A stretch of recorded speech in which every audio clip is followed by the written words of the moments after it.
2011년 9월 서울시 교육청은 이런 내용의 공문을 보냅니다. 카페리를 타고 가는 수학여행은 남다르다. 항공으로 출발하는 여행과는 전혀 다른 추억, 낭만, 감동을 선사하면서 여유를 만끽하고 스토리텔링을 만들어 나갈 수 있을 것이다. 단원고 학생들은 왜 중고배를 타고 수학여행을 가게 됐을까요? 교육청의 이 공문과 학생들의 수학여행은 또 어떤 관계가 있을까요?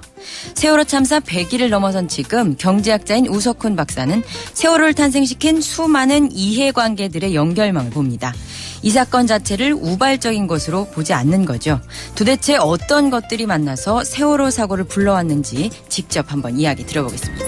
스튜디오에 나와 계십니다. 우석훈 박사님 안녕하세요. 예, 안녕하세요. 예, 이번에 내신 책 관련 내용을 담으신 게 제목이 의미심장해요. 내릴 수 없는 배. 라고요? 예. 내릴 수 없었던 배도 아니고 여전히 내릴 수 없는 배인 거예요? 크게 보면은 이게 일종의 배 사건이기도 하고 사회 시스템이기도 하거든요. 네. 그러니까 학생들이 못 내린 거랑 마찬가지로 지금 우리가 사는 사회 자체가 위험하거든요. 아하. 그러니까 사실은 못 내리는 거죠, 우리도 지금. 우리도 사실 이 거대한 사회라는 배에서 못 내리고 있는 상태. 일단은 그 서해 페리오 사고가 난 게 이제 시기로 보면 1993년입니다. 그러니까 롤러선이라고 부르는 이 배가 롤러선. 그러니까 일반적인 다른 배랑 다른 게요. 네. 배 밑이 열려요. 밑이 열려요? 그러니까 차를 대야 되니까 아. 배 밑을 열어서 차가 직접 가게 하거든요. 아, 예. 근데 이걸 안 쓰려면은 기승기를 들어야겠죠. 그럼 시간이 많이 걸리니까. 근데 이게 결정적인 문제는 보통 때는 괜찮은데 물이 들어오기 시작하면은 밀폐된 배가 아니니까 물이 빨리 들어오거든요. 아, 그래서 더 침몰할 가능성이 높아지고 상대적으로 안전이 취약하다. 그 작은 배들은 그래도 괜찮은데 큰 배는 사고가 커지거든요. 그래서 조금 덜 태워야 돼요. 그리고 더 안전하게 하지 않으면은 배 자체가 조금 위험해요. 아, 그렇군요. 그래서 우리도 그때 그 서해 페리오 사고도 그런 배였던 거 아니에요? 차가 들어오는 배. 그러니까 주요 사건들이 대부분 바다에서 난 거는 페리오들이 많이 나요. 그 전까지는 그러니까 연안역의 관리를 정부에서 했어요. 네. 해수부에서 했는데 사고가 나니까 뭐 장관도 못 뽑고 막 공무원들 막 혼났잖아요. 네. 그래서 그 연안역의 관리를 민간한테 넘기는 일을 했어요. 아니 안전 문제 때문에 벌어진 일인데 당시 민간한테 넘겨졌나요 그게? 근데 사고 초기에는 다 관심이 있었잖아요. 네. 근데 몇 년 지나니까 이제 다 까먹은 상태에서 제가 쭉 찾아보니까 예산도 주겠다. 그리고 한국해운조합이라는 그런 이 조금 약간 민간 쪽으로 넘기거든요. 예산은 안 줬더라고요. 아 그래요? 그래서 이게 배 관리하고 관제하고 이런 게 기피 사업이 된 거예요. 큰 돈 버는 것도 아닌데 문제가 생기면은 괜히 이제 뒤집어 쓰고 책임을 크고. 근데 공무원이 하는 게 아니니까 예를 들면 뭐 짐을 너무 많이 싣는다. 그럴 때 민간인이 그걸 감독하기가 어려워요. 그러니까 전 세계적으로 비슷한데요. 그 저가 항공이라는 게 생겼잖아요. 네. 그리고 이제 KTX 같은 고속철이 생기니까 배를 타고 굳이 멀리 가야 될 이유가 없어진 거거든요. 그러니까 육지에 있으면 그냥 꼭 타야 되면은 저가 항공 타거나 KTX 타면 되니까 배 손님은 줄게 돼 있죠. 굳이 뭐 오래 걸려서 배를 타고 가나 이렇게. 네, 그리고 고유가가 있었어요. 고유가. 그러니까 배 운행할 때 들어오는 건 똑같은데 비싸질 거 아니에요. 이게 운항비가. 그러니까 여기서 어떻게든지 이걸 만들려는 문제를 푸는 그 노력이 다 필요했던 거거든요. 아하. 근데 우리는 그거를 이제 안 풀었어요. 안 풀고 배 수명을 늘려줬죠. 20년까지만 해라 그랬는데 30년을 늘린 거 아니에요. 그러면 중고배를 사다가 한 10년 싸게 해서 수익률을 계산할 방법이 하나 생긴 거고. 아하. 세월호가 그래서 일본에서 쓰다 남은 배가 온 거 아니에요. 그랬죠. 한참 먼저야 됐죠. 근데 그래도 또 손님이 안 느는 게 페리오라는 거는 차를 가지고 가야 싸지는 거거든요. 근데 그 동일한 시기에 렌트카가 또 보급이 됐거든요. 아이고 예. 그러니까 저가 항공으로 가서 차 빌리면 이게 오히려 차 싣고 뭐 한참 걸려서 가격 싸죠. 그리고 휴가가 이를테면 4박 5일이어야 봐요.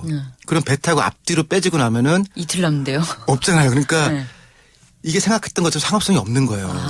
그러다 보니까 이제 좀 수학여행 학생이라도 해서 좀 많이 태워야겠다. 그런 정책 분위기가 형성된 것 같아요. 그럼 정부 측이 이렇게 수익률 때문에 망해가는 어떤 사업을 지원을 해야 될 그 필요성이라는 게 그렇게 있었던 건가요? 외국은 보니까 네. 그동안에 이제 주로 이제 보면 지자체가 많이 참여를 했어요. 그러니까 민간이 그냥 배를 운행했는데 네. 그러니까 민간에서는 이렇게 싶은 거예요. 아니 그 이제 폐업하고 배 안 하고 싶어요. 근데 돈이 안 되니까. 네. 장기적으로 보면 그렇게 하거나 아니면 몇 개를 합쳐가지고서 조금 수익성이 있을 수 있는 규모화를 하든지 그러니까 구조조정하든지 아니면 뭐 정부가 돈을 좀 이를테면 기름값을 좀 보조하거나 일본도 그렇게 하거든요. 그다음에 스웨덴이나 이런 데 보니까 네. 그 위쪽에 바이킹 했던 나라들 아니에요. 그런 데는 또 배가 자존심이라서 상당히 정체성이라서. 공적인 형태로 아. 이를테면 그 배 없애지 마라. 그 우리가 더 나설게. 그렇게 해서 지자체가 뭐 배를 직접 소유하기도 하고 어허. 운영하기도 하고 그런 변화가 몇 년 동안 있었더라고요. 그러니까 어려워진 건 다 마찬가지인데 네. 우리만 배 수명을 늘려주는 형태를 갖죠. 아. 그리고 배는 또 이제 한 연인으로 하면 350만 명이 섬이라는 데 사니까 살 수밖에 없어요. 탈 수밖에 없어요. 배 아니면 운송수단이 없는 사람들이 350만 명. 그러면 그거를 공공수단으로 보고 대중교통 같은 거로 보는 시각이 있어야 되는데 페리오라는 거는 놀러 가는 거 아니냐 그런 의식이 강했던 것 같아요. 레저 산업은 민간이야 이렇게 예, 생각했군요. 그러니까 방학 때 휴가 때 놀러 가는 건데 그거를 정부가 왜 도와주지라는 그 생각이 너무 강하니까 아. 위험해져. 그거 다 국민인데라고. 그리고 누군가는 그걸 타야 되거든요. 근데 운송수단으로서도 지금 제가 알기로는 우편물이라든가 네.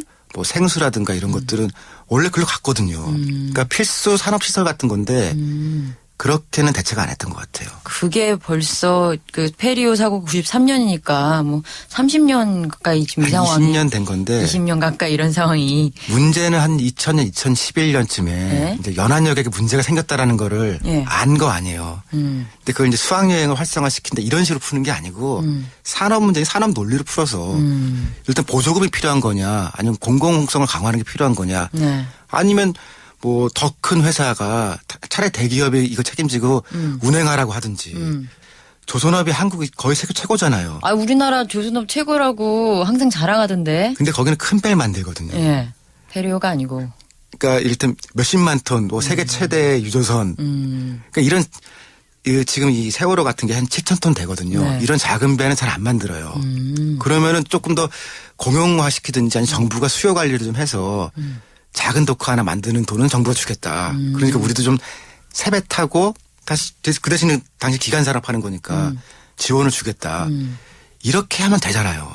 근데 민간이라고 해서 나오는 돈은 사실은 그 사람들 표에서 나오는 돈 아니에요. 네. 그거 단데 뭐 특별히 그게 높을 리도 없고.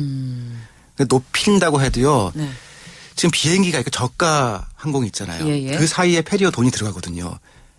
그게 무슨 말이에요? 아까 요금표가 요금표가? 저가 항공보다 비싸고 아 예. 보통 항공보다 싸요. 그 사이에 있어야지 만약에 배가 이를테면 뭐 보통 비행기보다도 비싸다 그러면은 아무도 안 탈 거 아니에요. 그러니까 이 가격 변동도 위아래로 지금 딱 막혀 있는 거거든요. 아 그래요. 정말 탈출구가 없었군요. 민간 수준에서는. 그 상태에서 배는 또 그날 가야 되잖아요. 그렇죠. 그러니까 점점 더 선원들의 연령이 50대 이상 올라가고 비정규직 비율도 뭐 거의 70% 가까이 되더라고요. 그 또 선원 얘기하고 또 연령 얘기 나오고 하니까 자격이라든지 그런 게 또 생각이 나는데 이번 세월호 참사에도 문제가 됐던 것이 그 선원들의 고용 형태 그리고 그들이 안전을 얼마나 책임지느냐 이런 것도 상당히 쟁점이었잖아요. 그런 게 일종의 다 안전과 관련된 규제였을 텐데 방금 말씀하신 거랑 이어지는 것 같아요. 그 민간이 굉장히 모든 것을 잘할 것이라는 신화 그리고 민간이 하면 효율적이라는 어떤 믿음 같은 게 점점 더 규제를 완화시키고 안전을 좀 소홀히 하는 방식으로 흐르지 않았냐라는 것이 이제 한때의 지적이었는데 그 부분은 어떻게 생각하면 될까요? 결국 비용 얘기인데 네. 싸게 하려다 보니까 그 은퇴한 사람을 다시 써야 되는 거 아니에요. 그러다 보니까 이제 거기에 맞는 기준들도 줄여줘야 되고 이를테면 몇 년 이상 한 사람들만 요 가판 내에서 보통 함교 브리지라고 하는 데서 네. 뭘 할 수 있다. 거기서 여기는 또 웃겼던 게 이 배 규모가 좀 작다고 통신을 전담하는 사람도 안 둔 거 아니에요. 배가 작으니까 이것저것 하라고. 네. 자기 일 하면서 뭐 누가 좀 통신하면 되잖아 그러는데 지금 딱 와서 보니까 통신을 담당하는 사람이 없어서 아무 일도 아닌 게 된 거 아니에요. 그렇죠. 바로 통신만 담당하고 있으면 더 빨리 대처할 수 있었을 텐데 그랬던 거죠. 그게 이명박 정권 때, 그러니까 지난 정부 때 굉장히 규제가 완화됐다 이런 얘기가 많았는데 실제로 뭐 자료 조사하고 그러실 때 확실히 그런 게 드러나던가요? 네, 그 설령, 그러니까 배 연령을 네. 늘려준 그런 조치들이 실제로는 이제 2011년 이후에 많이 생기거든요. 근데 또 이런 건 있는 것 같아요. 그때 이제 그 4대강 하면서 네. 원래는 이제 대운을 하려고 했던 거 아니에요. 그러니까 운하를 살려보고 싶은 생각도 갖고 있으니까 정부가 2개 정책이 있었어요. 하나는 좀 배를 좀 오래 타도 되게 해주자. 그런 늙은 배를 사올 수 있는 걸 가능하게 해주는 거 하나. 그 다음에 어쨌든 그 인천에서 이제 서울까지 오는 운하 같은 것들을 활성화시키려고 하다 보니까 크루즈 산업 육성 방안이라는 걸 내거든요. 그러니까 사람들이 배를 많이 탔으면 좋겠는데 사람들은 배를 덜 타고 네. 그 충족하기 어려운 2가지 목표가 있었던 거죠. 그래서 그 크루즈 산업 육성 방안은 지난 대선 때 박근혜 대통령 공약으로도 나왔어요. 이명박 정권 시절에 추진하던 예. 사업이 박근혜 대통령은 또 공약으로 냈다. 그거 진짜로 이건 공교로운 게 그래서 그 법안에 발의가 딱 되는 게 국회 잡혔을 때 네. 그때 세월호가 터진 거예요. 아이고 딱 막혀 있겠네요 지금. 그 통과시켜달라고 새누리당에서 막 그랬었는데 이거는 한참 지금 우리 사람들 구조하고 있는 동안에 아이고. 이 법을 어떻게 통과시키냐. 당연하죠. 근데 운명적으로 그게 그 법안이랑 이 사건이 딱 만난 거예요. 아니 아까 말씀하시는 거 들어보니까 그러면 이렇게 이를테면 안전 문제가 좀 소홀해지고 그러니까 늙은 배를 허용하는 것 예. 그런 방식이 4대강이랑 결국 연결된다고 보는 것도 무리가 아닌 거예요? 그러니까 배가 특히 연안여객이 손님이 준다. 그러면 주는 거에 맞춰서 배 규모도 좀 줄이고 그 대신에 좀 새 거를 타게 하고 이렇게 전환시키면 되는데. 아까 말씀하신 방식으로. 예. 네. 근데 이게 잘 된다라는 모습을 보고 싶었던 거거든요. 아이고. 그래야 2만 톤, 3만 톤짜리 크루즈도 이렇게 와서 뭐 중국까지 왔다 갔다 하고 거기다가 못도 싣고 그 한가운데 들어가 있던 게 용산에 여객 터미널을 만들려고 했어요. 용산에요? 예. 여객 터널이요? 여객 터미널. 여객 터미널. 그러니까 원래대로 되면은 이 세월호와 같은 이 배가 용산에서 출발해서 제주도로 가게 하는 게 아. 갖고 있던 계획이었었거든요. 어허. 그러니까 더 키우고 뭐 하고 싶은데 사람들이 배를 안 탄다. 그러면은 타당성 평가에서 어렵다라고 나올 거 아니에요. 근데 지금 막 사람들이 배를 너무 좋아하니까 배를 더 늘려도 다 될 거다. 그래야 용산 개발의 맨 끝에 가 있는 클라이맥스가 용산 여객 터미널이었거든요. 거기까지는 근처도 못 갔네요. 근데 2011년, 2012년에 네. 그렇게 하고 싶었던 거죠. 아, 이 4대강을 이제 역사의 길이 남으려면 그게 정말로 배도 여러 개 다니고 용산의 여객 터미널까지 이렇게 이어져야 되는데. 그래서 한때 그 서울시장, 전 서울시장의 네. 오세훈 시장 시절에 한 6천 톤급 되는 배를 인천을 통해서 오게 하자라고 하고. 서울까지요? 용산까지요. 용산까지 그러니까. 그게 바로 이 배거든요. 그래서 아니 뭐하러 인천에서 서울까지 굳이 배 타고 와요? 난 거기 이해가 안 가네. 운하를 뚫었으니까요. 그럼 빨리 와요? 그러니까 그래서 빠른 효용이 있거나 아니면 정말 배에서 엄청난 낭만을 누리거나. 아니, 지난번 서울시장 선거에도 네. 그 새누리당 쪽 서울시장 후보가 서울은 항구다라고 그 용산 얘기거든요. 정몽준 후보도 네. 당시 요거를 다시 한번 꺼내 그 들었었는데. 용산 개발을 하자라고 하면서 같이 한 말이 서울은 항구인데 왜 우리가 항구를 안 쓰냐. 그게 입의 얘기거든요. 아, 그랬군요. 하마터면 용산 여객 터미널 생길 뻔했군요. 생겼으면 이제 서울에 있는 많은 학생들도 가까우니까 타고 갈 수 있는 게 원래 종합 계획이었을 것 같아요. 아, 단원고 학생들이 낭만이라는 얘기를 듣고 그 배에 탔던 것처럼 그런 일이 벌어질 수도 있었었겠네요. 아이고 참. 아까 그리고 또 박근혜 대통령도 대선 공약인지는 몰랐네요. 이게 사실 크게 관심을 모으지 않아가지고 그 선박 주라든지 거기에 종사하는 분들한테 어필하기 위한 공약이었을까요? 본인은 무슨 생각이었을까요 이게? 그러니까 관광 육성 같은 게 있었어요. 관광 개념에서 관광산업 개발의 하위 약간 카테고리였던 건가요? 이를테면 인천 제주 같으면은 네. 국내인데 그걸 좀 더 키워서 잘 되면은 중국 손님들을 많이 받아서 그 배에 카지노도 넣고 그렇게 해서 그 사람들이 배를 타고 용산에서 내려서 서울에서 관광을 하면은 얼마나 좋겠냐. 아이고 그랬었군요. 원대한 꿈이었죠 그게. 근데 그걸 하려면은 작은 배와 중간급 규모의 배들이 충분히 안전하고 이게 누가 봐도 좋다라고 해야 그 다음으로 넘어가는데 네. 좀 건너뛰고 가고 싶었던 거죠. 안전엔 돈이 들거든요. 저도 요번에 하면서 처음 알았는데 근데 우리가 생각해 보면은 중국보다는 한국이 안전할 것 같잖아요. 아니에요? 근데 중국은 28년 이상 못하게 돼 있어요. 우리는 지금 30년이고. 아니 그래요? 시스템화된 게 우리가 훨씬 먼저일 텐데 그래요? 아니 20년이다 30년을 늘려버리니까 중국보다 더 뒤로 간 거예요 지금. 아유 참 그래요. 그러니까 중국도 우리처럼은 지금 안 하는 거예요. 아니 그 중국 사람들이 믿고 타겠냐고요. 안전이 그런 상황인데 이런 사고까지 또 있고 참. 그 국가는 지금 선진국인데 배에 관해서는 지금 중국 그러니까 28년과 30년 차이가 딱 한 10% 정도 되는 거 아니에요. 그렇죠. 우리가 중국보다 이 바다에 관한 안전관리는 10%쯤 밑에 있고 일본보다는 절반 조금 넘는 수준이다라고 보시면 딱 기계적으로 그렇죠. 아 이거 참 안타깝습니다. 맨날 국격 하면서 그런 거 하나 좀 신경 쓰지. 근데 육지나 네. 비행기 같은 건 상당히 안전하게 돼 있다고 알고 있는데 배는 조금 관심 밖에 있던 거죠. 왜 하마터면 배가 그럴까요? 근데 혹시 그 이게 부분, 네. 서울 사람들이 많이 타고 네. 그런 것들이 좀 슬픈 얘기지만 네. 먼저 정비가 되거든요. 아 그런 그러니까 것도 있을 수 있군요. 버스는 아직 완전 공영제는 없는데 중공영제는 이명박 서울시장 때 서울에서 먼저 했거든요. 그러니까 좀 관심이 있고 그 진짜 돈도 있을 때 먼저 하는 거니까 그렇지 않은 것들은 좀 뒤로 밀리거든요. 또 목소리가 큰 사람들이 또 서울에 많이 있고 수도권에. 지하철 같은 경우 보면요. 네. 지하철 다 정부에서 운영하잖아요. 당연하고 생각하잖아요. 그런데 배는 왜? 근데 그럼 배는 왜 뭐가 달라요라고 하면은 사실 지하철보다 배가 더 위험할 수도 있죠. 지하철은 사고 나면은 걸어 나올 수도 있잖아요. 그 배는 안 되거든요. 망망대해인데. 그 버스, 지하철, 기차, 배, 비행기 이렇게 두고 보면은 비행기는 국제 여객이 많고 그다음에 돈이 많이 들기 때문에 아직은 시장이 주로 하는 편이에요. 근데 배 같은 경우는 외국에 비하면 우리가 조금 약하죠. 아까 말씀하셨듯이 배를 꼭 이용해야 하는 사람들이 350만 명. 연인원으로 하면. 예? 연인원. 연인원으로 그러니까 하면. 몇 명인지는 모르고 그걸 탄 사람들은 알 수가 있는 게요.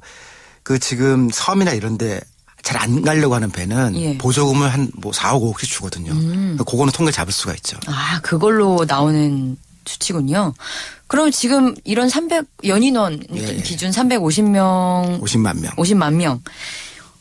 지금 배를 타야 되는 거예요, 이 사람은. 네, 그렇다면 이런 사고도 있고 그러면 더더욱이 이런 논의에 탄력이 붙어야 될 것 같은데요. 그 해외 사례도 보시고 그랬으니까 해법을 어떻게 가져가야 돼요? 공영제? 완전 공영제 혹은 뭐 어디서 관리하는지 뭐 이렇게 나눠볼 수 있을 것 같아요. 중앙정부가 한꺼번에 하는 거는 예. 돈은 가능해요. 그러니까 제가 쭉 해보니까 최대로 들 때 한 1조 원 정도 들더라고요. 근데 외국도 보면은 지자체가 주로 하거든요. 그러니까 자기네 주민들이 타는 아하. 그거는 그 지자체가 하는 게 사실은 더 관리를 잘할 수 있거든요. 저 또 잘 아니까 상황을. 예를 들면 지금 세월호 구간은 배가 없어요. 두 대가 있다가 면허가 취소된 상태니까 예를 들면 우리가 공항을 얘기할 때 네. 인천공항을 다 서울공항으로 표기하고 이해를 그렇게 하잖아요. 네. 그거는 서울 경기도에 있는 사람들이 타는 게 인천에 있는 거지. 인천도 마찬가지라 이거죠. 서울이나 경기도에 있는 사람 배 탈 때 인천에서 타는 거잖아요. 그렇죠. 그럼 저쪽에 있는 거는 제주도고 그럼 이 네 개의 지자체가 돈을 조금씩 나누면은 어차피 지금 또 하는 배도 없고 거기 회사도 없고 그러니까 이거를 다음 회사한테 들어와서 누가 해라라고 하기보다는 이게 55억이에요 자본금이 청해진이. 그러니까 네 개 지자체 나누면은 엄청나게 큰 돈 아니거든요. 그리고 또 근데 실제로 그런 그렇게 해서 네. 유일하게 버스 완전 공영제는 신안군에서 하거든요.